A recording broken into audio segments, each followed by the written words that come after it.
इस breaking news अंतोंది మనకి AP liquor scam కేసులో నిందితుల రిమాండ్ నేటితో ముగిసింది. నేడు ఏసీబీ కోర్టులో వారిని హాజరుపరుస్తున్నారు సిట్ అధికారులు. లిక్కర్ స్కామ్ కేసులో ఇప్పటికే 4 నిందితులకు బెయిల్ మంజూరు చేసింది. ఇదే కేసులో బెయిల్ పిటిషన్లు ఏసీబీ కోర్టులో పెండింగ్ లో ఉన్నాయి. ఏసీబీ కోర్టు మంజూరు చేసిన బెయిల్ ఆర్డర్స్ సవాల్ చేస్తూ సిట్ హైకోర్టును ఆశ్రయించింది. హైకోర్టు ఇచ్చే ఆదేశాల ఆధారంగా నేడు విచారణ చేపడతామని ఏసీబీ కోర్టు తెలిపింది. కోర్టులో రిమాండ్ పొడిగింపు అనంతరం మిథున్ రెడ్డి, సజ్జల శ్రీధర్ రెడ్డి బెయిల్ పిటిషన్లపై విచారణ చేపట్టనుంది ఏసీబీ కోర్టు. ఇదే అంశానికి సంబంధించి మరింత సమాచారం మా ప్రతినిధి కాంతి ఫోన్ లైన్లో అందించే సిద్ధంగా ఉన్నారు. కాంతి, ఏపీ లిక్కర్ స్కామ్ కేసులో నిందితుల రిమాండ్ నేటితో ముగినట్లుగా చూస్తున్నాం, ఎలా ఉంది అక్కడ?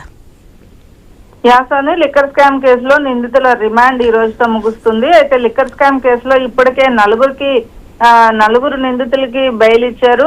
మరి ఏదైతే మధ్యంతర బెయిల్ తోటి వచ్చినటువంటి ఎంపీ మిథున్ రెడ్డి తిరిగి మళ్ళా సెంట్రల్ జైల్లో రాజమండ్రి సెంట్రల్ జైలుకి సరెండర్ అయ్యారు. ఈ నేపథ్యంలో నిందితులకు సంబంధించినటువంటి బెయిల్ పిటిషన్లు కూడా విచారణను వాయిదా వేయడం జరిగింది. ఈ నేపథ్యంలో బెయిల్ కి సంబంధించినంత వరకు కూడా ఈ రోజు విచారణ జరిగి దానికి సంబంధించినటువంటి తీర్పు వస్తుంది. ఈ నేపథ్యంలోనే నిందితులకు సంబంధించినటువంటి ఎవరికైతే 4 నిందితులకి బెయిల్ ఇచ్చారో, మధ్యంతర బెయిల్ ఇచ్చిన వాళ్ళకి 3కి ధనుంజయ రెడ్డి, అలాగే కృష్ణమోహన్ రెడ్డి, బాలాజీ గోవిందప్పలకు డిఫాల్ట్ బెయిల్ మంజూరు చేసిందో దానిని రద్దు చేయాలని చెప్పి సిఐడి ఉత్తర్వులు ఇచ్చిన ఏసీబీ సంబంధించినటువంటి వాళ్ళు పిటిషన్ వేయడంతో ఈ నిందితులకి సంబంధించి విచారణ 17వ తేదీకి వాయిదా వేసింది. ఈ నేపథ్యంలో 17వ తేదీ తర్వాత ఈ కేసుకి సంబంధించినటువంటి స్టెప్ తీసుకునే అవకాశం ఉందని భావిస్తున్నారు. ఈ నేపథ్యంలో లిక్కర్ స్కామ్ కి సంబంధించినంత వరకు కూడా